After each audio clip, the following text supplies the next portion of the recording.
Hello and welcome to Magic Matters with Deni and Erica. We are so glad you are here. This is a brand new podcast and we are literally welcoming you into the room with us to pull up a virtual chair and have a seat.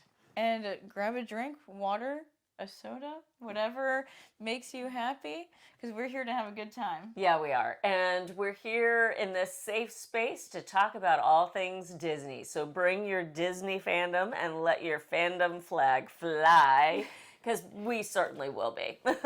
Erica, if people would like to follow Magic Matters podcast on social, where can they find us? Right now, you can find us on Instagram at Magic Matters Pod, where we will be posting fun little clips from our podcast, from what we say, but also sharing any Disney news that is breaking that we can't, run to film.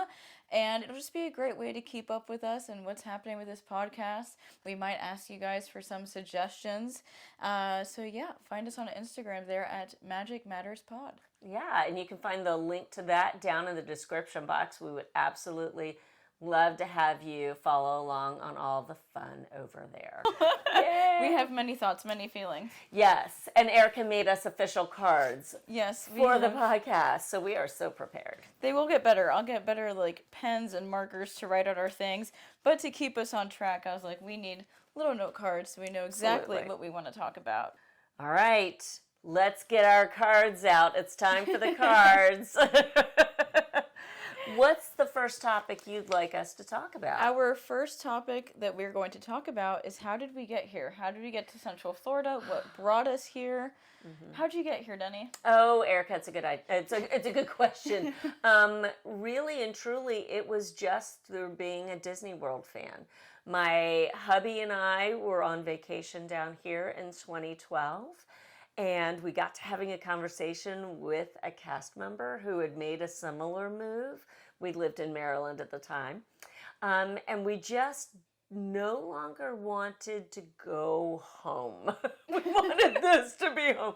Y'all know it. You're waiting for the airport shuttle to take you back to MCO. And it's that, I have to leave this place that I love so much. And we just kind of started putting things into place, and our kids said, yeah, we're in it. and so we moved. It took us about a year from thought to it actually happening, because there's so many. We had a house to sell. We had so many different things to kind of put into place. Jobs are a good thing. It has been an adventure, and I can't believe it's over 10 years now. But how did you get here to Central Florida? Well, I got here because I lived only 3 hours away down in South Florida.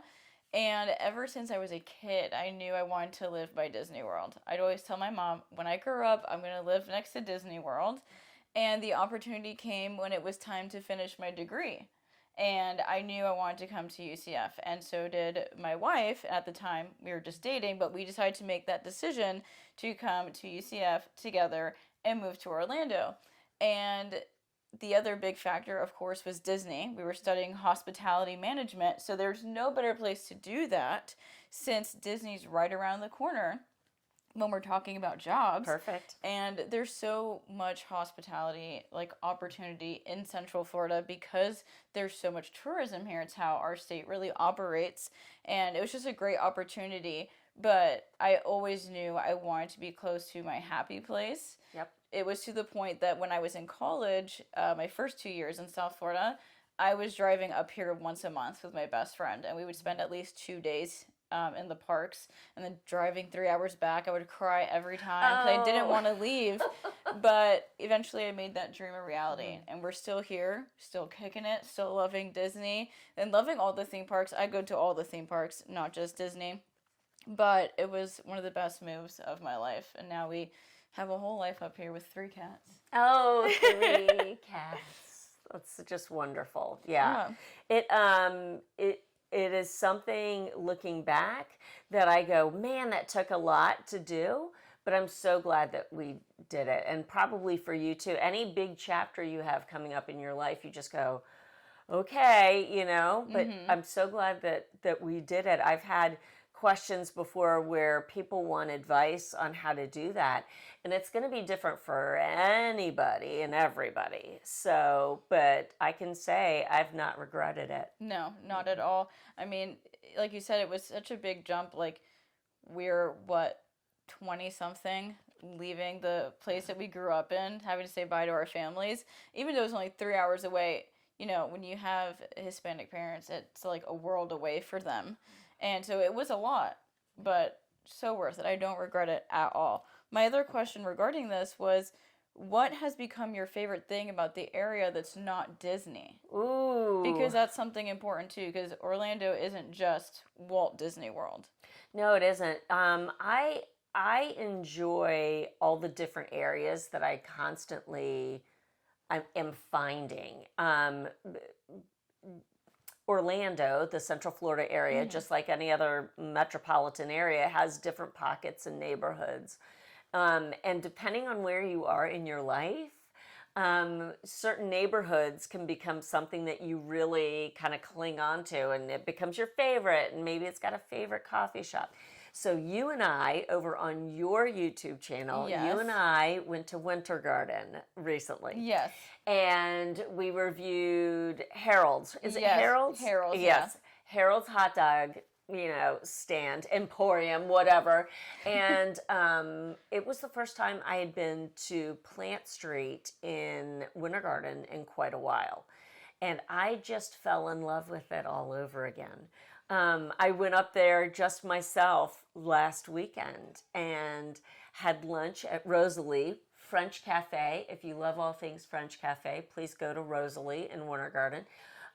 Had this amazing salad, and then brought home food for the opening ceremony of the Olympics, because the Olympics are in Paris. And so Brian and I had this spread of French food, and it was just delightful. But I loved meandering in and out of the shops. I loved it that day when you and I visited, but then going back, it just, I loved it anymore. So right now, Plant Street in Winter Garden is a favorite, but I also just love being this close to Orlando. Yeah. What about you? It's really nice. For me, one of the things is there are so many different unique food spots within Central Florida. So that is already a win. But just like you, I love Winter Garden. But recently we ventured out to Claremont, to like downtown Claremont. And we fell in love with that area. There's a cute little brewery. There's so many cute little shops. There's a little like 90s themed soda shop as well. Oh, wow. Really cute. They had Taylor Swift like merch in there, like handmade merch. And it's just really cute. And exploring all these little places, it's just so much fun to find them. Like going to Winter Park is another one that we have been to before. It's a place I want to take you. I want to go to Ethos with you. The vegan restaurant, it's full been a vegan while. restaurant. But there's just so many fun little pockets here in Central Florida. But I will have to say, right now I find myself going to Celebration a lot because they opened that whole new little area where you have the Celebration Brewing Co., Fat Burger, Slim Chickens, the new Celebration Pure Bar, which I've been going to, Jeff's Bagel Run. Bagel Run. It really is developing into something that if I even want to spend like 40 minutes of my day, like I'll just hop over there and have a good time. Yeah. So I find myself there a lot. But unique food spots and cute little pockets in Orlando is one of the favorite things I've found since living here. Yeah, I'm right there with you. It's perfect. But with that, I think it's time for our next little topic. You want to introduce it?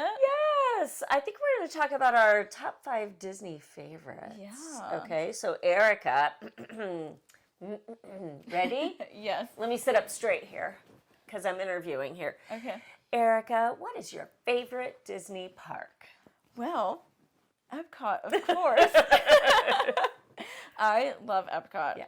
I was that kid that loved Epcot, and everyone's like, there's nothing to do here. I'm like, lies. Exactly. I had 2 parents obsessed with history and culture. So Epcot was our thing, okay? And my mom loves food, and she loves wine. So Epcot was the go-to at every vacation. And I loved the entertainment at Epcot ever since I was a kid. I don't know if some of you guys remember early 2000s, where they had that double-decker bus come out to Oh, open sure. World Showcase, and all the characters would come off, and they would interact with the guests, and it was a like grand way of opening World Showcase, because World Showcase used to open separately from like Future World back then.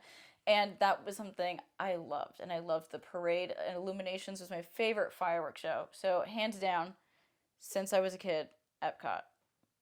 Always. What about you? I agree. I'm right there. You know me. It's Yes. Epcot. It's Epcot all the way. I had the blessing of being here opening month of Epcot. Wow. And so my dad had a conference in Orlando. We stayed at the Sheraton in Orlando. It was referred to as the Sheraton Twin Towers at the time. It is no longer with us. It is now part of Universal's Endless Summer Resort. But we stayed up there, and when the conference was done, we headed on down to Walt Disney World, which was at the time only those two parks. And my dad is a big kid, so if Disney had a new park, his family was going to be there ASAP and experiencing it. And I had the great pleasure of being back in the parks with my parents for the first time in a really long time, about 4 years ago. And Dad pointed to the spot on the ground there right in front of Spaceship Earth. And he said, "This is the spot that you threw a fit because you had to have a t-shirt. You couldn't leave without a t-shirt." And I said, "Wait, what? I totally don't remember that." And he said, "Yeah, you wanted a t-shirt to be able to prove to your friends that you were here.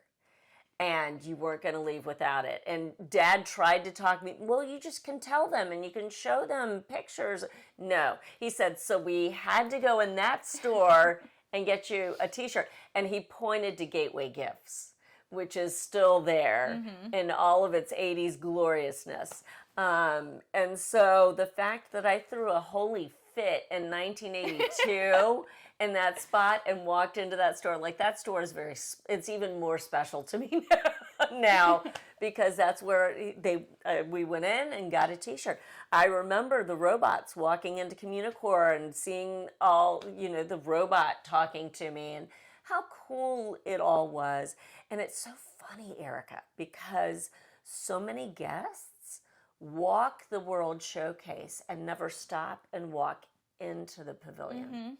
Like you could walk by the Morocco Pavilion and think, "Oh, pretty. Like this is all I'm supposed to do with it." But no, they've created it so that we as guests get to go and explore and interact with it and at least have a touchstone moment, just a moment where we get to go, "Oh, this is what that country is like," just by exploring it. But so many don't ever. They just, it's like we're on a little hamster wheel, right? Yeah. And we think we just got to stick to the World Showcase walkway. No, stop and leave it.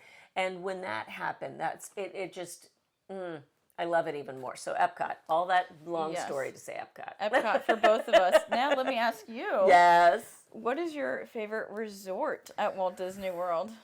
This is tough. I answered this in an article recently that I wrote. This is a very, very tough one. If money was no object and we had it to spend, it'd be Riviera. Okay. I love the Riviera Resort.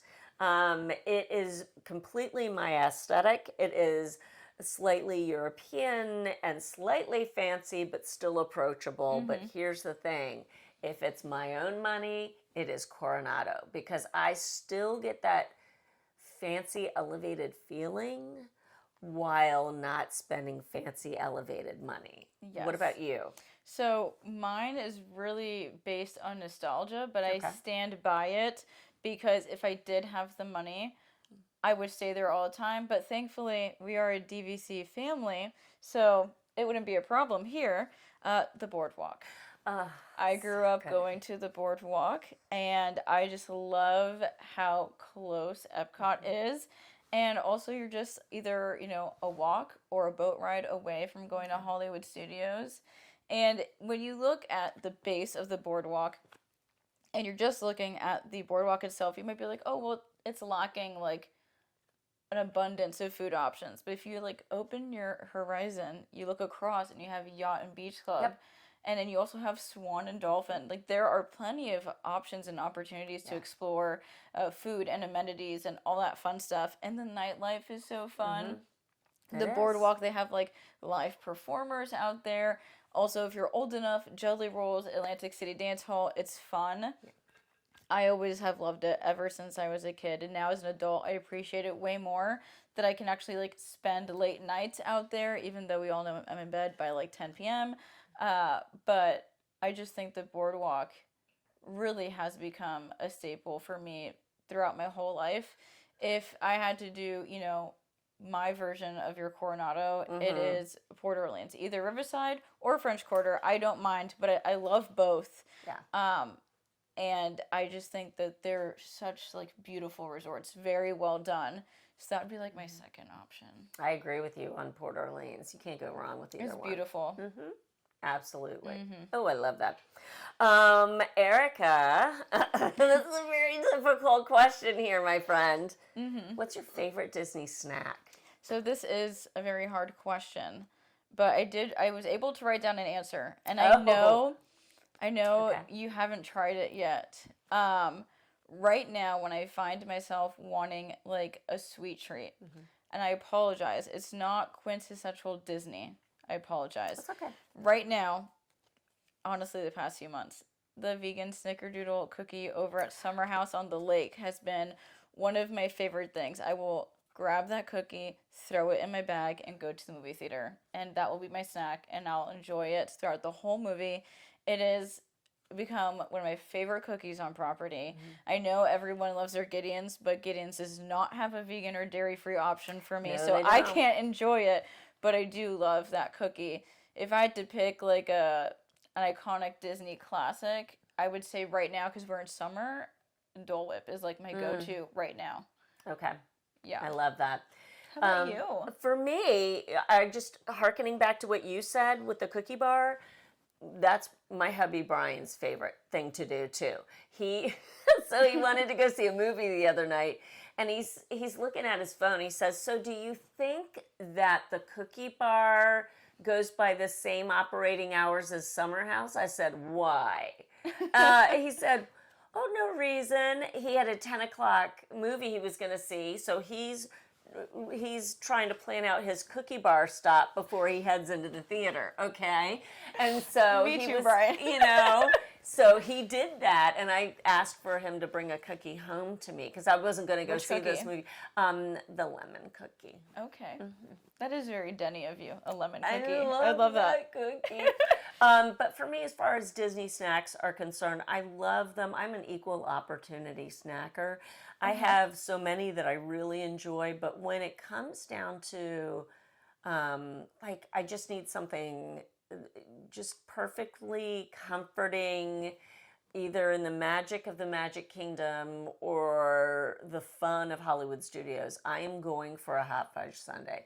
So I'm going to the Plaza Ice Cream Parlor, or I'm going to Hollywood Scoops right down by the Tower of Terror. And I'm getting mint chocolate chip ice cream and as much hot fudge as you can give me.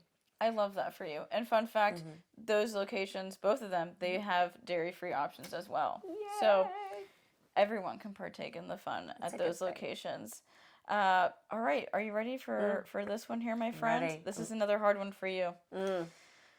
Favorite Disney restaurant at this very moment? Okay, believe it or not, it's not too hard for me. Okay. I know. Share with the class. I know. I'm going to Coronado Springs Resort. I'm going to the 16th floor of the Grand Destino Tower, and I'm eating at Toledo. Okay. Toledo is my current favorite. It's been my favorite, in fact, for about a year and a half, 2 years almost. It is a deluxe signature adjacent experience without those prices. I can get their filet for $38. I'm going to pay $49 at the Brown Derby in Hollywood Studios. And I love that filet at the Brown Derby, don't get me wrong, but there's just something about Toledo. The view, the team is amazing. Those cast members are phenomenal. Get a cafe bonbon. End off your meal with that amazing Spanish coffee. Get the Spaniard charcuterie plate for two, please. It's worth every penny, and just savor the experience. You will love it. The environment's gorgeous too. So what about you? Your favorite Disney restaurant? So this, my favorite restaurant, I don't think is probably on the top of many people's lists. Okay. But I will say, Boat Rights over at Riverside is one of my favorites right now. For the past year and a half, it's kind of been our go-to. Like, my wife's parents have come to visit, and we're like, let's go to Boat Rights. If there's, we're celebrating something, let's go to Boat Rights. Wow. And the staff has always been fantastic at Boat Rights. Mm-hmm. Their plant-based option is a huge portion, so we get to share our food. What is it? It's the red beans and rice with the sausage. It's so good. Okay. And again, perfect sharing size. They also have the best allergy-friendly cornbread I've ever had in my life. Okay. Really? It's so good, and the butter they pair it with, I don't know what butter they're using for their dairy-free butter, but it's really good. And the dessert, it is, I forgot what type of exact pie it is, but it comes with a little, raspberry ice cream on top, and it's this cute little personal size pie. I think it's peach cobbler. It's a peach cobbler. Okay. Duh, obviously, Southern food.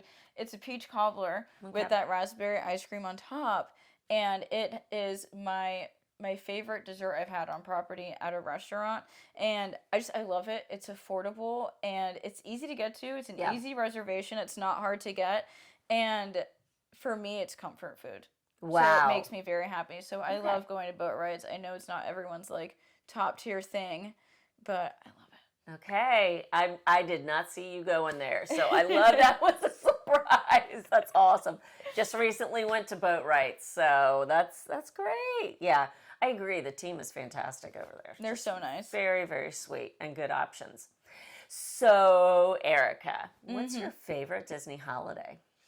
Right now I'm really into the spooky season, but I do have to say at Disney, the Christmas time. There's nothing like Christmas at Disney. There's nothing like the holidays at Hollywood Studios. Their decor, for me, is my favorite.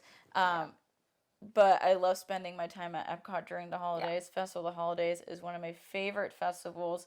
And I just think the parks look so beautiful. Yeah. During that time of year. Animal Kingdom included. The menagerie, it's beautiful. I love it so much. So I would have to say Christmas time, holiday time. Yeah, no, is my favorite. Me too. The holidays are my favorite. Specifically, yes, I love all the vintage vibe that Hollywood Studios brings. That's definitely my aesthetic.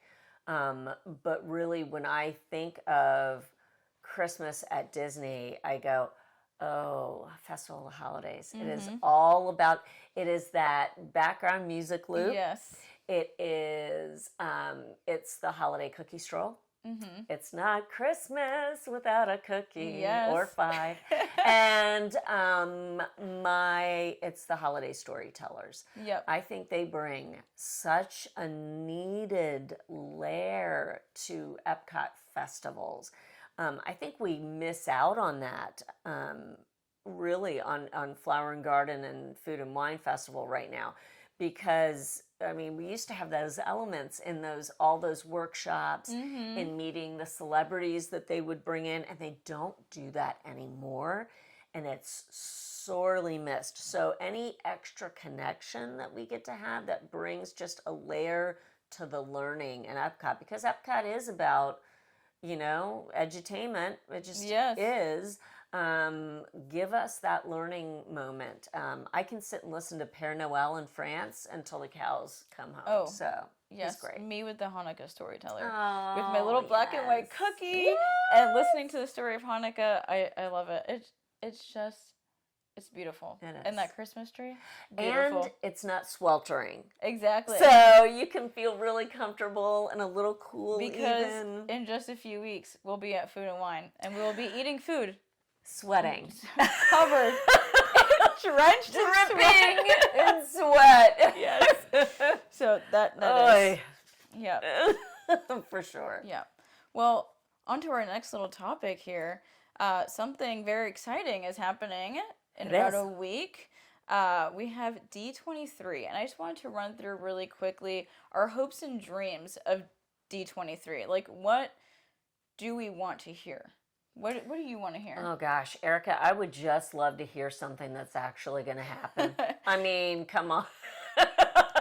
We've got the, hey, we're just blue skying things. Mm-hmm. What about that area beyond Frontierland? What about the area that's Dino Land now in Animal Kingdom? Like, no, just give us something solid. Like, we are bringing, Indiana Jones in place of Dinosaur. Like, that is a done deal and that is happening. Or we are retheming this area.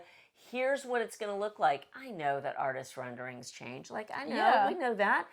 But please give us something solid, because I think what we've gotten the past few times is more like, hey, this could happen, or something's being announced on stage that's already happened, or it's really not as big a deal as everyone on the stage wants us to think it is. That's kind of where I just want something like, it's coming. Because Universal right now is bringing it. Yes. They're bringing it. We walked into the Epic Universe Preview Center the other day, and I said, I don't know how Disney's going to come back from this. Because just looking at the Preview Center, it really shows how much thought and they put into it and how innovative it's going to be, And people used to look at Disney as the most innovative, right? The most immersive. Yeah. And I don't know if we're there. For me, I want some solid answers on some things, but I'm asking for something so simple. Okay. So simple.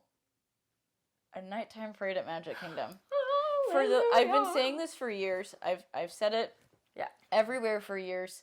I remember watching D23 while I was working at SeaWorld, and we were all sitting there around a little phone hoping for a parade announcement, and there was nothing. So all I'm asking for another year back at this, I would just love to hear about a nighttime parade. Yeah. That, and I want to know for real what's behind Thunder Mountain, right, and what's coming to Dinoland. Like, I think we deserve that. And I wrote down one food thing that I have a hope for. All the Pecos Bill fans are going to come for me. I would love to see Tiana's little food place show up there. So she's right next to her ride. We get some good food. Because, Magic Kingdom needs to elevate the food game.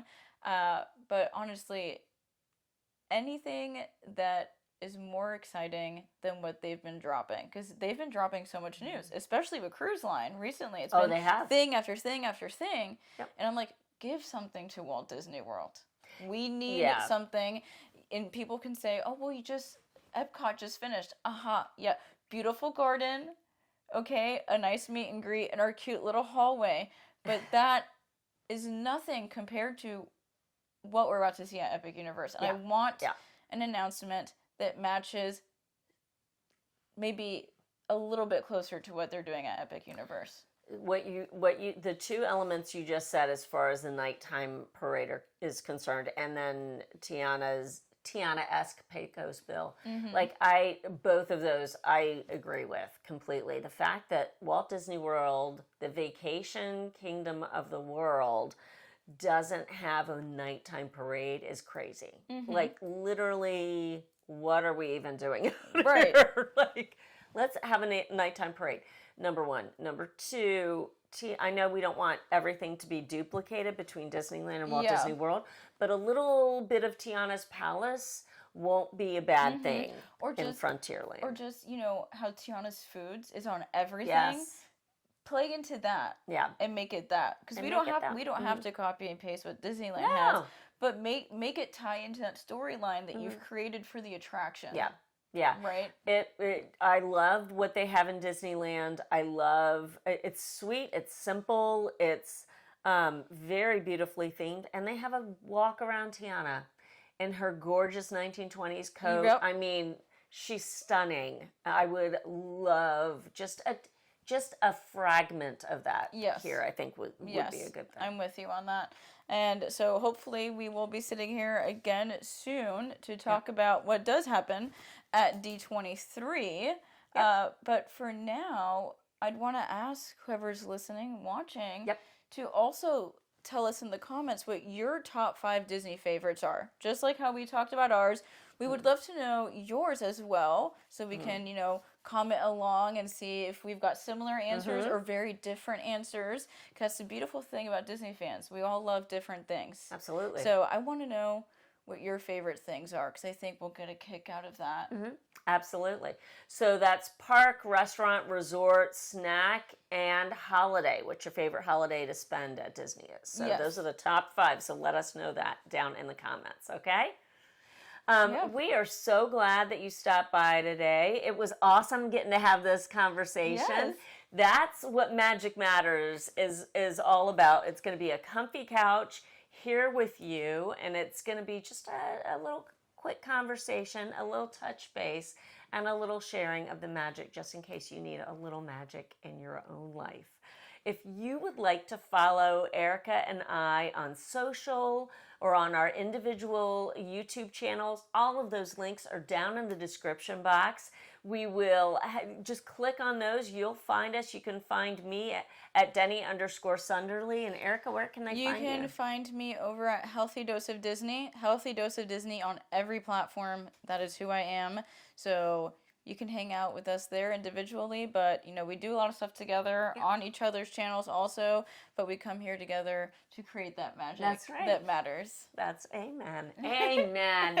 We hope that you have a great week. Thanks so much for stopping by, and remember, magic matters.